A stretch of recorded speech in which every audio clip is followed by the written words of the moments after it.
So we continue with the Upanishads. Final session on the Upanishads. I hope you've been enjoying them, appreciating them, as I do every time I read them. These kinds of texts, one never gets tired of reading them. Always new insights to be mined, and read the same verse again and again and again, but at different times, different verses. Even one may have read them many times, be familiar with the external language, but then all of a sudden they reveal their wisdom. So these are sacred texts. That's what Svadhyaya, the study of sacred texts. It's ever fresh. One always gleans new insights, and therefore it is part of the practice of yoga, as we will find in Patanjali. The study of sacred texts is one of the ingredients of the yogic path. So we'll start with the Śvetāśvatara, because it comes before the Mundaka in the chronological order of the Upanishads, which the order was probably established by Shankaracharya in the 8th century. As I believe that to be the case. So anyway, even on the syllabus I put the Mundaka first. We'll start with the Śvetāśvatara, which is the sort of the white horse, originally the Śvetāśva, or a mule. So it's the name of a teacher, the white horse. One. Jump straight in. Verse 1. Look at these lovely verses. What is the cause of Brahman? It's like that Vedic verse. Only the one in heaven knows, or maybe he doesn't know. What is the cause of Brahman? Why were we born? By what do we live? And what are we established? What is this reality that we inhabit? Look at these. These are the existential questions that distinguish humans actually from other species, certainly according to Indian philosophy. We're able to ask these questions, and we pursue them either through philosophy or theology or science. And of course, we can also pursue them through yogic practice to try to experience those truths rather than just ruminate and think about them. So, what are we established? Governed by whom, O you who know Brahman? Governed by whom do we live in pleasure and in pain, each in our respective situation? Why do we suffer? Why are we here? Why is there suffering? Why is there anything? Should we regard it as time? Is it just time that is the sort of ultimate cause of everything? Should we regard it as inherent nature? It's just the nature of things, right? So these are still positions held today, right? Time meaning movement. It's just the movements of atoms, or is it the inherent nature, just the nature of things, that there was a big bang, and it's just the nature of things, that the forces just threw things out and brought things together, and that's just the nature of things. There's no higher principle. Is it just inherent nature, svabhava? Is it necessity, some kind of fate? Is it chance, just luck? Is it the elements, just the sort of subatomic particles? As the source of birth, or as the person? Is there a God? Or is it a combination of these? But that can't be, because there is the self. Even the self is not in control, because it is itself subject to pleasure and pain. So is it the self? Is it we? Or we're the ones asking the questions. Are we the ultimate truth? And the verse says, but it can't be. If we were the ultimate truth, why are we subject to forces beyond our control, like pleasure, like pain? We might just will for there only to be happiness and pleasure. So we don't know who wills pain. So therefore we can't be in control. There are forces greater than ours. So look at these lovely ruminating questions, not fanatical, not dogmatic. These are just basic 101, profound existential questions that really characterize the human form of life. Those who follow the discipline of meditation have seen God. This is a yogic truism. That in yoga tradition, the Atman, as well as God, these traditions claim that, many yogic virtuosi, great, those who've had success in yogic practice, have perceived, on the one hand, either their own Atman, on the other hand, a form of God. So the Indian tradition is pervaded with claims to this effect, not just ancient tradition. Many of the gurus, in the 19th, 20th century, the great gurus, that some of them even come into the West. You read Autobiography of a Yogi, or read, Swami Muktananda's Play of Consciousness. These are just classics of the 60s counterculture that were accessible in any bookstore, any Barnes and Nobles. You'll still find Autobiography of a Yogi, and there are claims there to visions of the divine. So, those who follow the discipline of meditation have seen God. I mean, you can take it or leave it. You can accept it or not accept it. You can believe or not believe, or you can concoct some other kind of interpretation, some Freudian interpretation that they're just they're not really having a vision of God. They're just some psychological, forces and some subconscious elements in the mind are causing these visions. I mean, you can come up with some explanation that fits one's paradigm, but the claims have pervaded Indian culture to, on the one hand, perception of the Atman, on the other hand, perception of Ishvara, God. Okay, so those who follow the discipline of meditation, right here in the earliest, in the early texts, they've seen God, and they've seen the self. Notice a distinction, by the way. This is a dualistic Upanishad, if you read it at face value. God, the self, God, the self, two different things, and the power, which is matter, and power meaning, the material forces. Prakriti, right, from Sankhya. All hidden by their own qualities. The ultimate form of Prakriti is hidden, right? She's manifest into all these forms. But the three gunas, we don't see the three gunas. We experience consciousness as filtered through qualia and objects, but pure consciousness we don't experience, and likewise with God. So it's all hidden. By their own qualities. Their qualities conceal them. Right? So the quality of consciousness, we know we're conscious, but that quality, especially when it's absorbed in external objects, conceals the substance from which it emerges. That's why we don't know what is the source of consciousness. It's concealed. Likewise with God, likewise with metta, right? That's what science is all about. What is the ultimate irreducible, ingredients of matter? Can we ever determine that? I don't see how you could ever determine that, because wherever you end up with in science, it's always possible that you could reduce whatever elements you end up with, quarks, muons, whatever it might be. It's always possible that they'd be further reducible, as Buddhists would say, but but unlike Sankhya on the one hand would reduce everything to the three gunas, and Nyaya to its 7 categories, padarthas, remember? So, I'm going to be repeating this. It's just to reinforce all that introduction. I'm going to be repeating it. We went through the introduction, bang, bang, bang, bang, bang, all this busy information. It's all in there now, in your heads, if you've done the reading and watched the videos. And then by repetition, you'll be like, oh, yes, I remember that. The 3 gunas of Sankhya. Oh, yes, I remember the 7 padarthas of Nyaya. So repetition is there to help reinforce our understanding. So pedagogy is all about repetition. Teaching is all about repetition.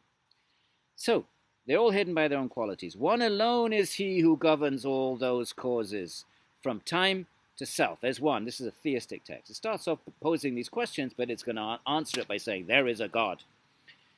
So we'll skip down to verse 6. And if you read, when you read 4, 5, look at the footnotes. Within this vast wheel of Brahman, on which all subsist, and which abides in all, this vast wheel of reality, right? Everything is emanating from Brahman. So all subsist and all abide in Brahman. A goose keeps moving around. A goose is frequently used, well, I don't know about frequently, but not infrequently, and not just here, it's used elsewhere, let's put it that way, for the Atman. I have no idea why. I think it's a swan, actually. I don't know if it's a goose. I would try as a hansa. I would translate that as a swan. It's a little bit more elegant, perhaps. Not that we wish to discriminate against geese, but the term is hansa. So a goose keeps moving around. When he perceives himself, when the Atman perceives itself, the goal of yoga, as distinct from the impeller, dualism, distinct from God, no merging. Not like Tattvamasi, you are that. Remember those rivers merging into the ocean? This is more of a dualistic text. As distinct from the impeller, delighted by that knowledge, he goes from there to immortality. That when we perceive God, we realize our relationship with God, then we become immortal. this this is Brahmanuja's going to love this verse. Although strangely, he doesn't make a lot of mileage out of it. Brahmanuja, Vedantin, right? That there are three. There's the world, the soul, God, in this sort of relationship of supporter and supported. This highest Brahman, however, has been extolled thus. There is a triad in it, three: oneself, the foundation, and the imperishable. Be God and matter. When those who know Brahman have come to know the distinction, dualism, between them, they become absorbed in and totally intent on Brahman and are freed from the womb. Freed from the womb means you don't have to take another womb, another way of saying you don't get reborn. This whole world is the perishable, right? The matter is perishable, right? The elements come together and dissolve. And the imperishable, that's the Atman, imperishable, eternal, Sat. The manifest and the unmanifest join together. Right? The Atman and the matter. Matter is manifest, the Atman is unmanifest. And the Lord bears it. There's something bearing it all. That's God. That's the intelligent, supreme intelligence behind it all. Where are we? The Lord bears it. Well, the self, who is not the Lord. How about that for a straightforward statement? Straightforward, clear, monotheistic statement. The soul may be divine, may be eternal, may be pure consciousness, may have a blissful nature, but it's not God. So here it is, plain and simple. In this Upanishad, okay, again, other Upanishads are more monistic. That's how you get to have different Vedanta schools, because they're going to draw attention, or they're going to prioritize. Monists are going to prioritize monistic passages. Monotheists who believe in a God and the soul and the world is distinct are going to prioritize these kinds of passages. Although again, curiously, I think the reason why this doesn't get quoted a lot by Ramanuja and the Vaishnava Vedantins is because it's a Shaivite text, as we will see. It may be a little bit uncomfortable if they're going to start quoting this to say that there's God distinct from the soul, distinct from the world. They're going to have to inherit, a little bit later on in the Upanishad, the fact that the God is Rudra, not Vishnu. And the theistic Vedantins are all Vaishnavas. So I'm speculating, guess that's why this clearly theistic, clearly dualistic Upanishad does not get appropriated very much. A few verses do, but not as much as would be the case if it was Vishnu that was extolled as the supreme. This is a Shaivite Upanishad. So the self who is not the Lord remains bound because he is the enjoyer. Remember, desire binds us. We desire, so we're now bound to the object of desire. So we die, and we're still full of desires. Let's say we haven't done the yogic work. We haven't purged the mind of its desires, so those desires now are sort of bound like a magnet. They have a connection with objects, but we're dying. So then we have to. That's one of the reasons, amongst karma and various other reasons, why we come back because those desires are sort of demanding fulfillment, and they can only be fulfilled in prakriti. So prakritic desires can only be fulfilled in prakriti. But there's a flip side of that. If you desire God and you desire Atman, then like a magnet you go to God. And then the upside of that is, of course, that's liberation. There's no return.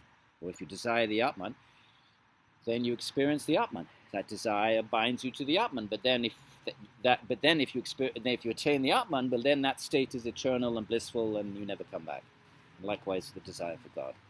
So there are good desires and bad desires, so to speak. From a yogic point of view, Patanjali will call them klishta and aklishta vrittis. Right, when we get to the Yoga Sutra, perhaps we'll remember that. Well, perhaps you will. I probably won't. So, up to the age of 62, there's no counting on remembering anything for more than a few days. Right. So where were we? Verse 8. This Atman who is not the Lord remains bound. Why? Because he's the enjoyer.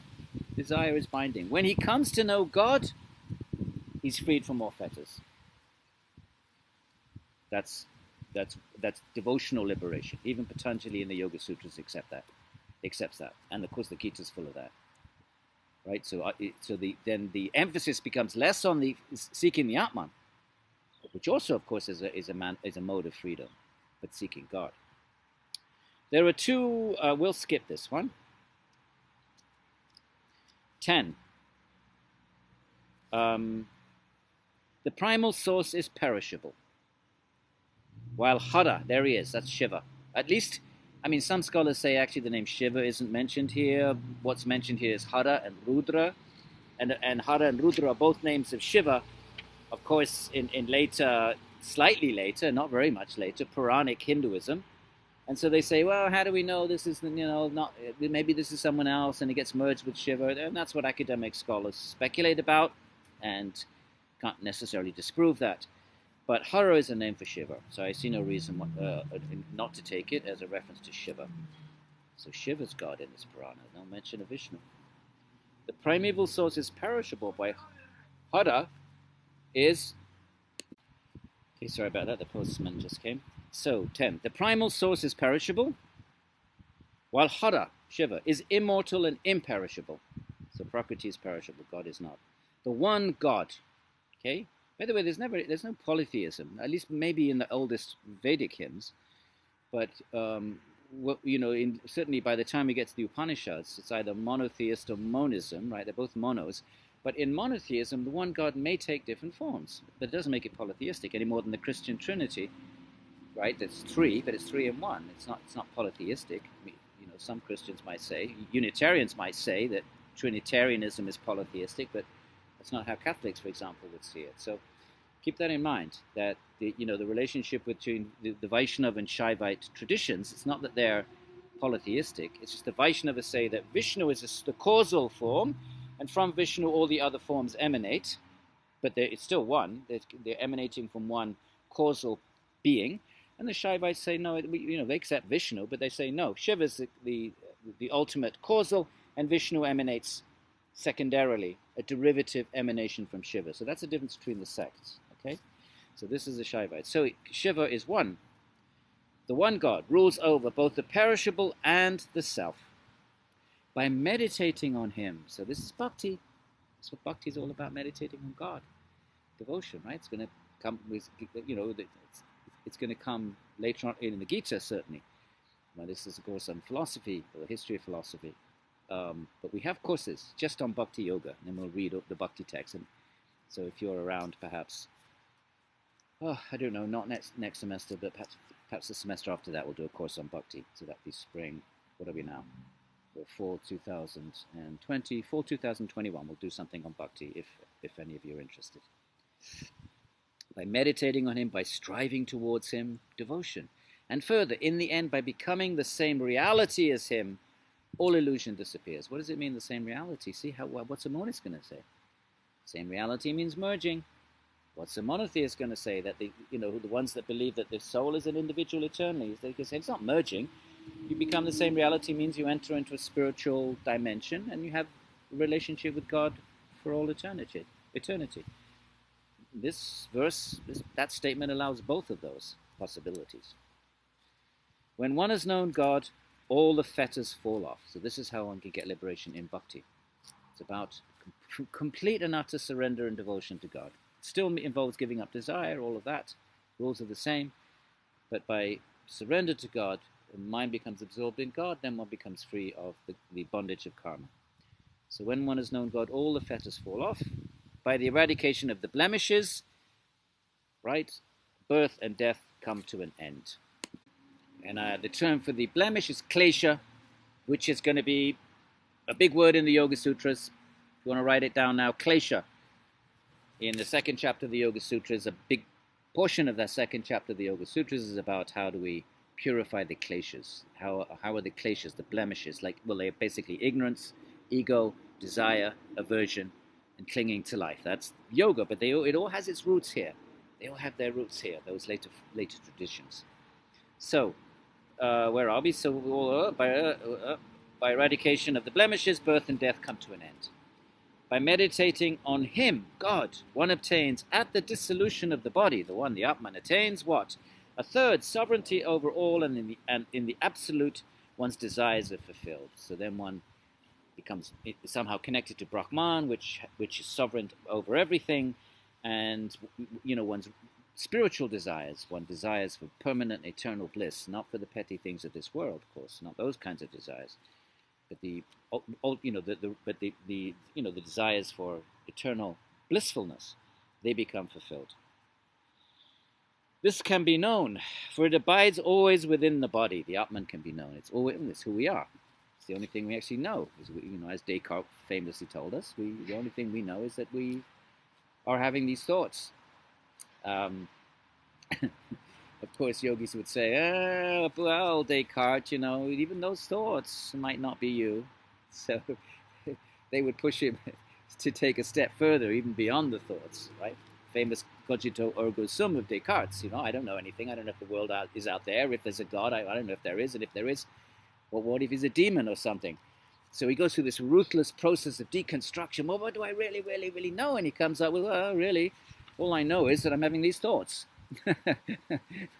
And so that was this, important conclusion. But Patanjali would say, oh, wait a minute. Hang on a minute, Patanjali, Descartes. How do you know those thoughts are real?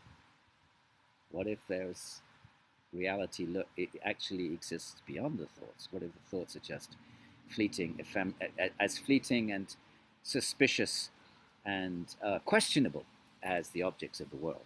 The only thing you actually do know, Descartes, Patanjali might have said, is that you are conscious. You don't actually know you are those thoughts. Certainly yoga would say you're not. And yoga would claim it can prove it. Yoga would say we can prove it. Because you can still the thoughts and go beyond them and attain a place of pure consciousness. It would claim to provide a method. So some kind of sort of proto-science, in a proto-scientific sort of tone, it would say something like that. So, where are we? It's always within the body. We're on 12. Higher than that, there's nothing to be known. There's nothing beyond God and Atman. When the enjoyer discerns the object of enjoyment and the impeller, God, the one who impels everything, everything has been taught. There's nothing else. There's God, the soul, and the world. What else do you want? That is the threefold Brahman. Again, you would think Ramanuja would jump all over this. Why hasn't he? Probably because then he'd have to accept the consequences of appropriating or prioritizing or drawing attention to these verses. Consequences are Hara, Rudra, Shiva is God, not Vishnu, not Ramanuja's beloved Vishnu. Verse 14, we'll jump around a bit. When one makes one's own body the bottom slab, okay, so this is the old way of making fire, right? So you get the churning stick, you rub it on a slab, and then it creates fire, right? So we know that. So here's a metaphor. When one makes one's own body the bottom slab, and the syllable Om is the drill, by twirling it constantly, by reciting Om, through meditation, right? This is the mantra that you fix the mind on. One would see God, just as one would the hidden thing. You can perceive it just as you can perceive it. Maybe something's hidden, but if you remove whatever's hiding it, you can perceive an object. So, in that way, yoga's always claimed you can perceive it. You have to remove the coverings, but you can perceive this Atman. So Om here is the method, because Om is Brahman. Remember, we read that verse in the whichever it was, the Katha Upanishad, but it's throughout the Upanishads.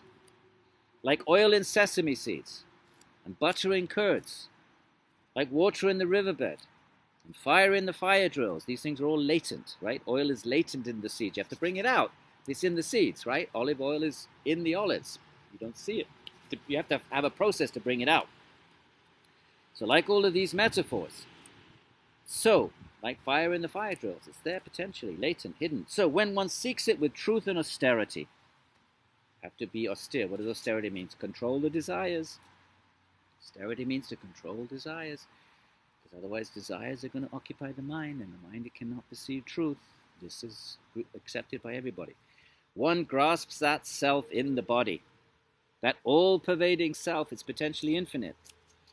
That Atman is infinite. Light is potentially infinite. If nothing blocks it, it's infinite. So is consciousness, which is contained in the body like butter in milk. Right? You can churn butter, and you can churn milk, and you get butter. But you have to put some austerity into it. That is Brahman, the highest objects of the teachings of the Upanishads.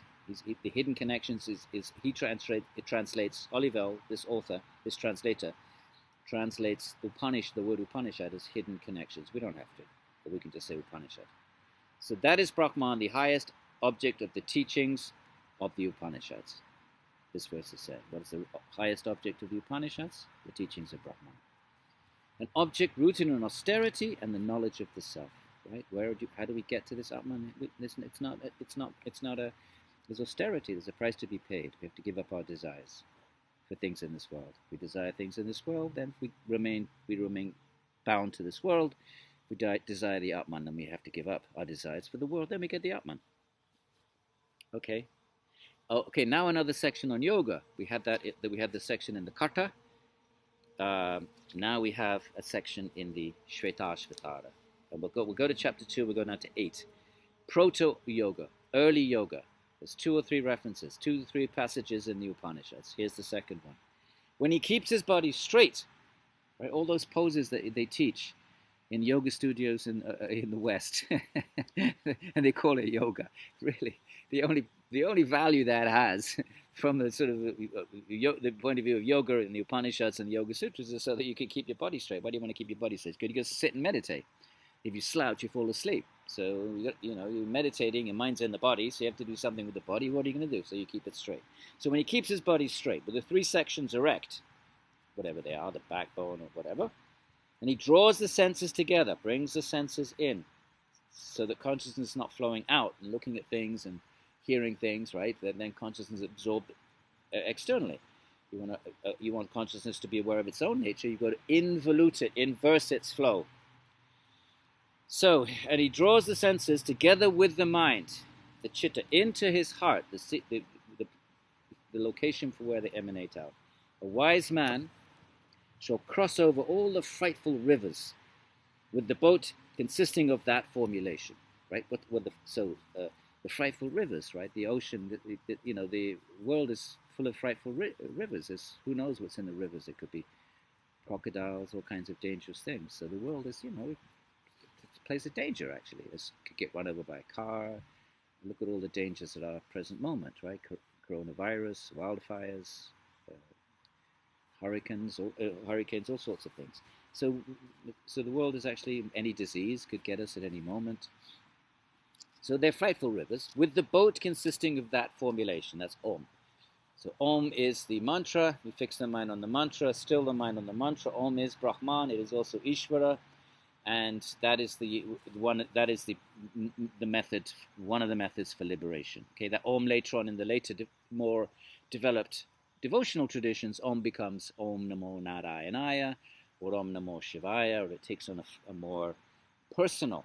The personhood, or the personality of Ishvara manifests in the form of Shiva or Narayana. But we'll talk more about that later. Compressing his breaths in here, so that's pranayama in yoga, 5th limb of yoga. Compressing his breaths in here and curbing his movements, a man should exhale through one nostril when his breath is exhausted. Right? So pranayama, you breathe, you slow your breath, and you breathe out through one nostril, hold the other, like this, and you reverse it, and you breathe in and breathe out. So these are pranayama techniques. So it's right here. A wise man should keep his mind vigilantly under control, just as he would that wagon yoked to unruly horses. With that wagon, which wagon? The one that the Kata spoke about. You've got to keep the horses, controlled, otherwise they could pull the chariot any which way. Okay, level and clean, free of gravel. This is a sort of idyllic meditation spot. Level and clean, free of gravel, fire and sand, near noiseless running waters and the like. I always used to wonder about this, why near running waters? But actually, if you sit near running waters, then there's no mosquitoes. Otherwise, if you're sitting, there could be gnats and mosquitoes and bugs. But if you're sitting near a body of running water, not still water, then you won't be disturbed in your meditation. So that could be a reason. I mean, that's my suggestion.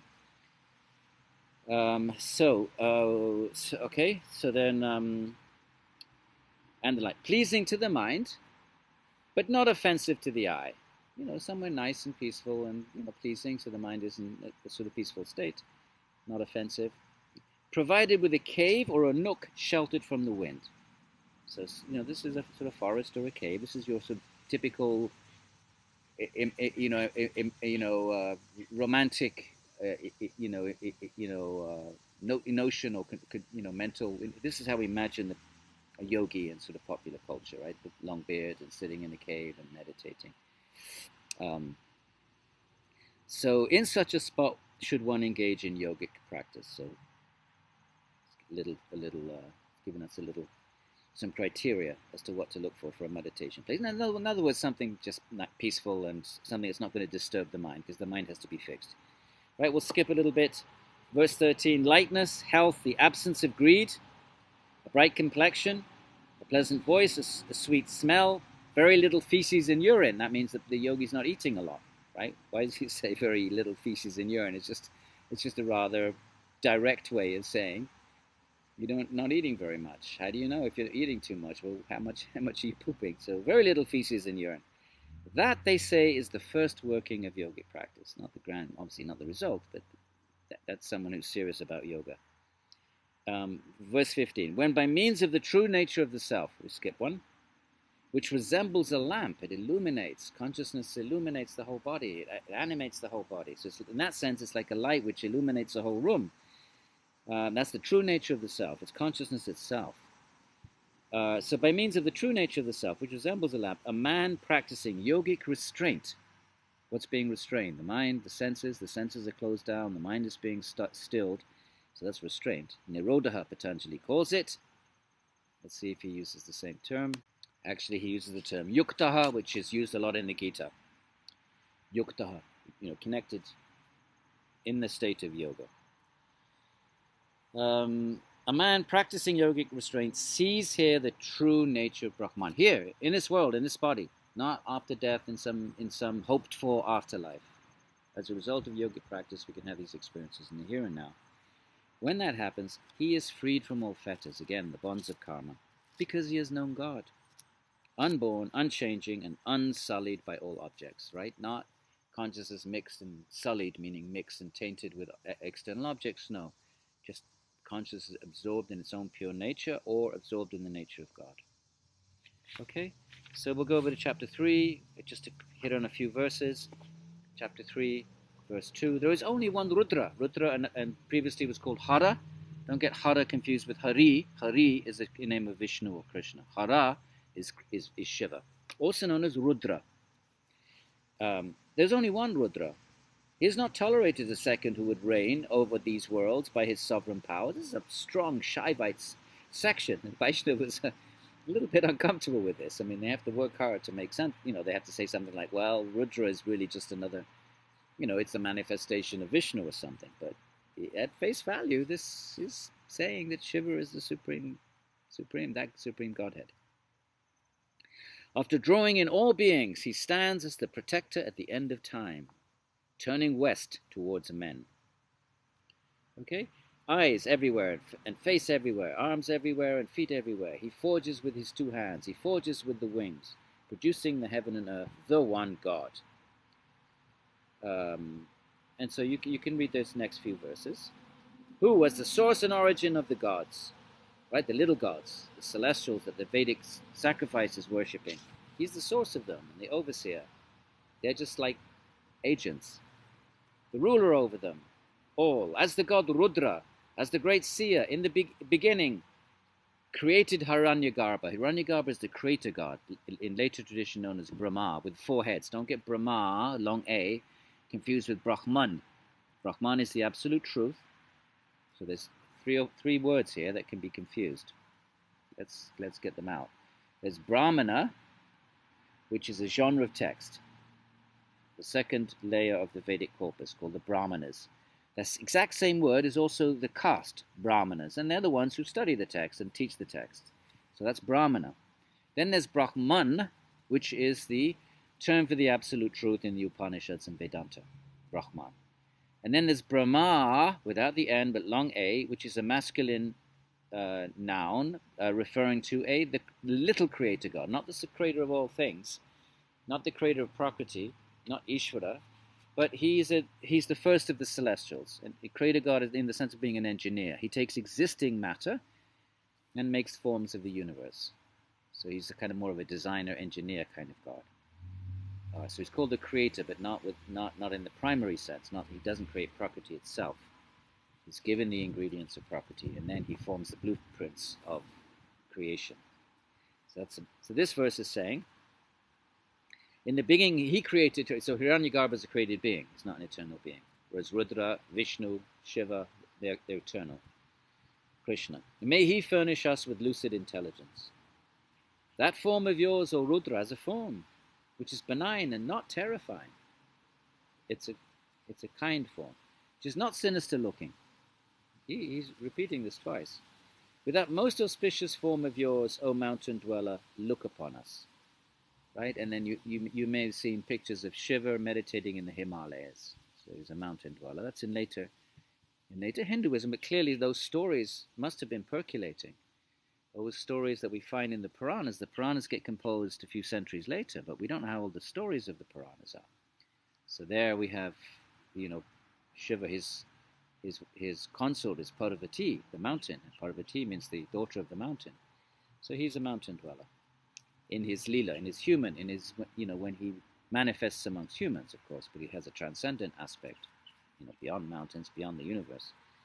But when he manifests in the world, then he is often associated with meditating in the Himalayas for reasons that later stories give recount all the reasons for that.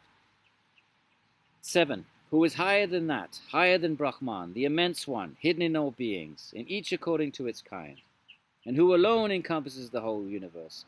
When people know him as the Lord, they become immortal. And these are just clear, obvious, undebatable, monotheistic verses.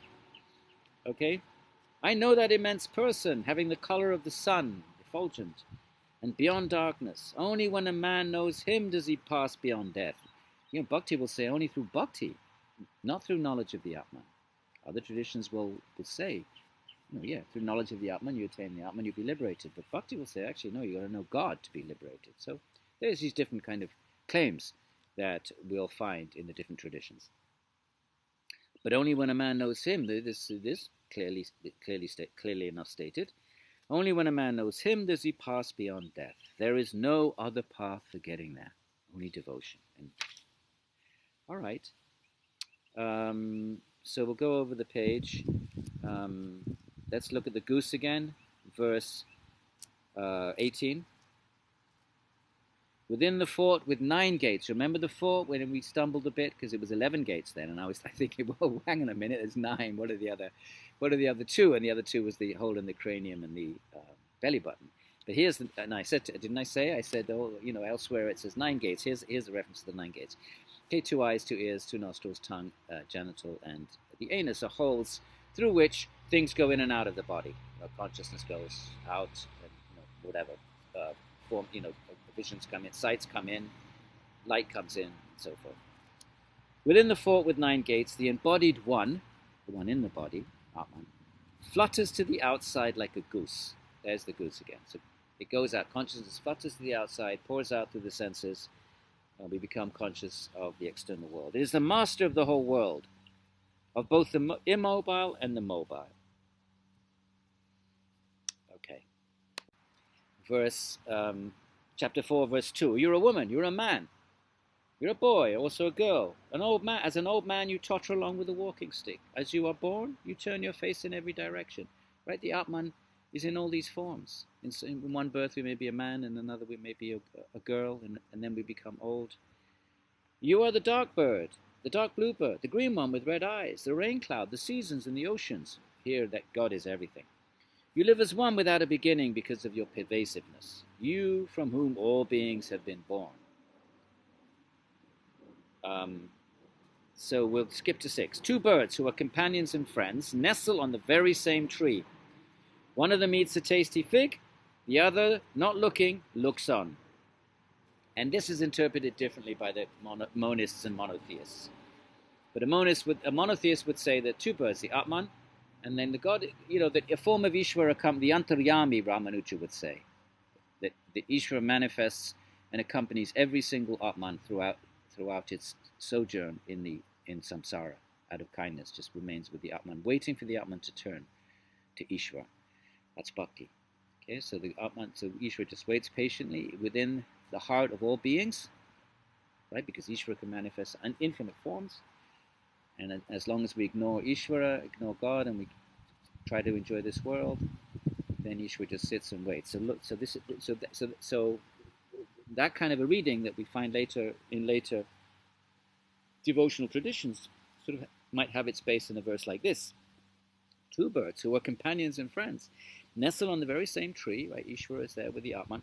One of them eats a tasty fig, right? We, the Atman, are trying to eat the figs of this world. We're trying to eat tasty things. We're trying to have tasty, pleasant experience in this world, and we're ignoring God. So one of them eats a tasty fig. The other, not eating, content, right? Ishvara doesn't need to seek enjoyment anywhere. It's completely self-contained and self-fulfilled. The other one, not eating, looks on as a companion. That's what a friend does. We wait. Stuck on the very same tree, one person grieves, deluded by her who is not the Lord. But when he sees the other, the contented Lord, and the Lord's majesty, his grief disappears. So one of the Atman is deluded, is grieving, is unhappy, we're miserable, but when we turn to God, then our grief disappears. So, there's nothing here that a Christian would resist, or, any theistic tradition would resist. We'll jump to an interesting verse 9, where here we see all the Vedic rites are sort of relegated to the realm of illusion. Vedanta, doesn't reject them, because they are in the Vedas, and they have to accept the Vedas are eternal.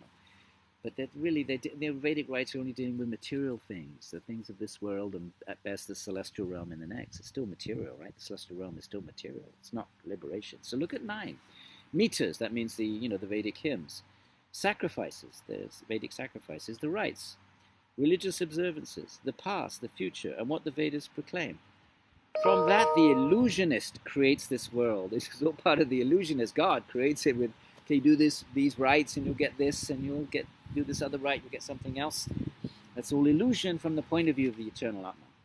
And in it, the other, the Atman, remains confined by the illusory power. We're trapped by the power of illusion, Maya. Now, that's going to be a big theme. If we're consciousness, why do we not realize our pure consciousness? Well, because we're absorbed in this realm of Maya. So Maya has somehow captivated our consciousness. So here we get a couple of verses on this Maya, or avidya, same thing, okay? Ignorance, avidya. Remember these two words. Avidya we've had before. Maya. Maya is more in a cosmic sense, avidya in an individual sense, but they can be used interchangeably. One should recognize the illusory power. What is it? It's primal matter. It's matter itself. We're covered by Maya. Well, what are we actually covered by? Matter, by our minds and by our bodies, and we're bedded in the world. That's actually not our true nature.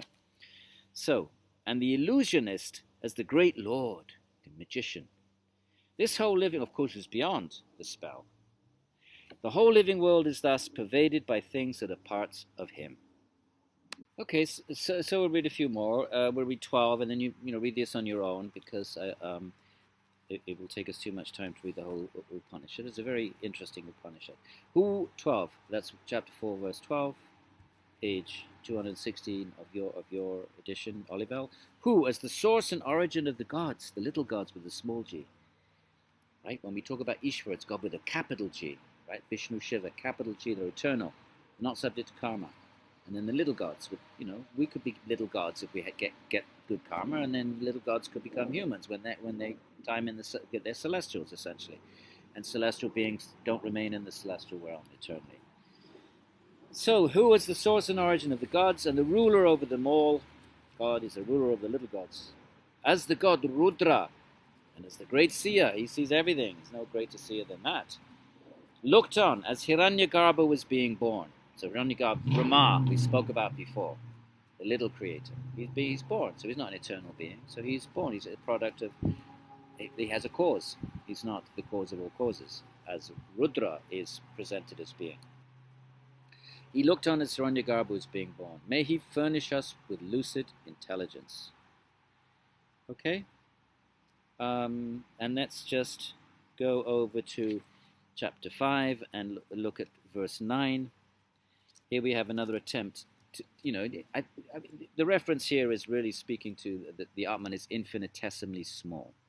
But in order just to sort of try to, our minds can't conceive of either infinity or infinite or something being infinitesimal, because we can only think in terms of space and distance and measurements. So it tries to give us a sort of a quantitative way of thinking of infinitesimal. Verse 9, when the tip of a hair is split into 100 parts, take the tip of a hair, look how tiny that is, 100 parts, and then take one of those 100 parts and split it into a further 100 parts. The individual soul jiva on the one hand is the size of one such part. So what would that be? 100 times 100, that would be 1/10,000th, the tip of a hair. I would suggest that's being rhetorical and is really pointing to something being infinitesimally small. It is neither, but it partakes of infinity. Might be infinitesimally small, but later traditions are going to say its quality can actually be infinite, even though the substance is infinitesimally small. But its quality can be infinite. Verse 10 is neither a woman nor a man. These are just its embodiments, not the Atman itself. Nor even, so then one could say, oh, is it a hermaphrodite then? It's not a man or a woman. Someone might say, oh, could it be a hermaphrodite? So it goes, it is neither a woman nor a man, nor even a hermaphrodite. It's beyond gender. So, right, it is ruled over by whichever body it attains. It attains a body, and then that body then, in a sense, harnesses its power of consciousness and rules it, in a sense. It determines the body that we have, we determine what we do with our consciousness. Skip to 12. The embodied self assumes numerous physical appearances, both large and small, in accordance with its qualities. Right? Could be an elephant, could be an ant. One sees also another cause of their union in accordance with the qualities of the actions in the body. All right. So let's just finish up. We'll go over to 6 and read verse 1 again, same as it started. Remember, it started, the Upanishad started like this. Now it's going to answer the question, right? Upanishad started. Would some say it's time? What is the cause? What is the cause of Brahman? Why were we born? Right? Chapter 1, verse 1. So now it's going to answer that. It's coming to the end of the Upanishad. Some wise men say it is inherent nature. It's just the nature of things. Others say it is time, right? So it's referring back to that verse. All totally deluded. So the author of the Upanishads now is stating quite firmly what his, and it would be a he, what he thinks of those kinds of materialism and so forth. All totally deluded. It is rather the greatness of God present in the world, by means of which this wheel of Brahman goes around. There's intelligence behind, an intelligent being, who always encompasses this whole world, the knower, the architect of time, the one without qualities, beyond all, at least without material qualities, and the all-knowing one. It is as his command that the work of creation, to be conceived of as earth, water, fire, air, and space, unfolds itself. In other words, matter, material reality that we know. After completing that work and drawing it back again, after joining it himself with the realities, one after another, with 1, with 2, with 3, or with 8, as well as with time and with the subtle qualities of the body. So it's kind of like a Sankhya. He emanates everything in the order of Sankhya and then sort of involutes everything back. Okay? So let's go over to verse 9. At the end of this, there is no one in the world who is his master, nor anyone who rules over him. He has no distinguishing mark, nothing we can perceive with our senses that distinguish him. He is the cause, the overlord over the overlords, right? The overlords are the celestial beings, but he's the overlord with the capital O over the overlords with little o's. The one God, verse 10, who covers himself with things issuing from the primal source, from his own inherent nature, as a spider with threads. So a spider throws out threads and then draws them back into him.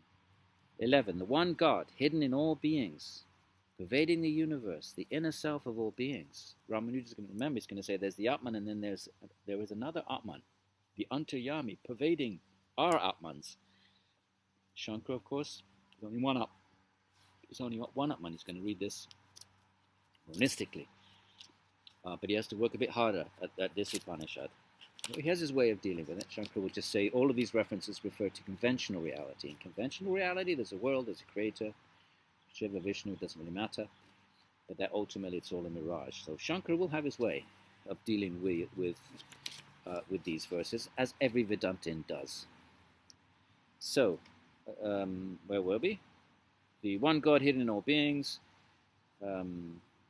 pervading the universe, the inner self of all beings, the overseer of work, right? Overseer of the work means for Nyaya, then that's going to mean that someone has to be overseeing karma, make sure that the fruits of karma come back to the right agent. Someone has to oversee. All karma has to all interact. My karma has to be interacting with yours, right? This and interacting with the insects underneath the table here. All of our karma is coming together and overlapping and interacting in such an inconceivably complex ways. And the blades of grass, why is this blade of grass here in my yard and not in your yard? All of this is the result of karma that has to all be coordinated. So therefore, Nyaya says that only an omniscient being could possibly pull that off. So, the overseer, dwelling in all beings, the witness, the spectator, alone devoid of quality. The one controller of the many who are inactive. Anyway, and so you can read, and you notice the mention of Sankhya here in verse 13. So we have the actual mention of what later becomes a school at the end of verse 13. So when a man knows that cause, right, the second part of 13, which is to be comprehended through the application of Sankhya. Sankhya is going to be happy about this. They're going to say, look, the Upanishads, which are sacred texts, they say that you have to apply our method in order to comprehend truth. So I'm sure they're quite happy with that verse. All right. So verse 15, he is the one goose in the middle of this universe. Right? He himself resides as fire within the ocean. Only when a man knows him. Sometimes it's difficult to know whether it's talking about the Atman or the Supreme, actually. Because both are called Atmans. One's Paramatman, perhaps, the Supreme Atman. But, often, you have to sort of, and commentators might take different views. Certainly in the Gita, they often take different views on whether the reference to the Atman is to Vishnu or to the individual. And likewise here, Madhva, one of the great commentators, often takes references to that are refer to Atman. He takes them as the supreme Atman. So you also have this possibility there in the Upanishads. So the one goose in the middle of this universe. So I would read that as God because it's the one goose, but obviously Shankar would take it to be Brahman underpinning everything. Okay. So let's just see how it finishes up. We'll go over to 21. By the power of his austerities and by the grace of God, right? In the Bhakti traditions, liberation is attained by the grace of God. The wise Śvetāśvatara, who is a Pandit, or the sage, he first came to know Brahman and then proclaimed it to those who had passed beyond their order of life. Remember the 4 orders of life? They'd gone beyond all that. As that, he gave it to them, those who had gone beyond any sense of social order and identity, as the highest means of purification that brings delight to the company of seers. This supreme secret was proclaimed during a former age in the Vedanta. See, here we have the correlation of the term Vedanta with Upanishads. The Upanishads themselves call themselves Vedanta. One should never disclose it to a person who is not of a tranquil disposition.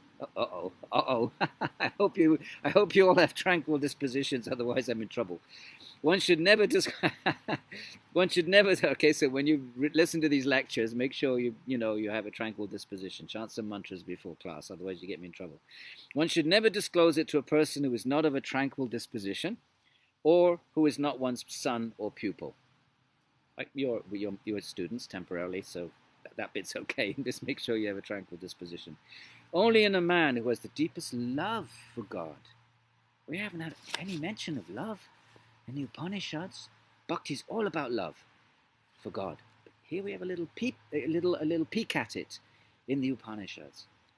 It's not knowledge anymore. The Upanishads are about knowing the Atman, know the Atman, even this is about know God, know that there's the 3 in it. You should know. If one who knows these 3. We had even the Śvetāśvataras up to now has been prioritizing jnana. Jnana, knowledge, with a J end. Jnana. But look here. What's the last verse? One who has the deepest love for God and who shows that same love towards his teacher as towards God. Well, I'll sign off on that. I'll accept a bit of love. I'm sure, teachers are, no teacher would object to that. But anyway, so one who shows the same love towards his teachers, towards God. But here we get a sense of the guru and how prominent and important the role of guru is in many Indian traditions, and almost all of the Indian moksha traditions, the liberation traditions. The role of the guru is indispensable. So only in a man who has the deepest love for God and who shows the same love towards his teacher as towards God, so there's a difference, only to that person do these points declared by the noble one shine forth. Okay, we have to respect and love for our gurus and for Ishvara. Okay, so that's the Śvetāśvatara.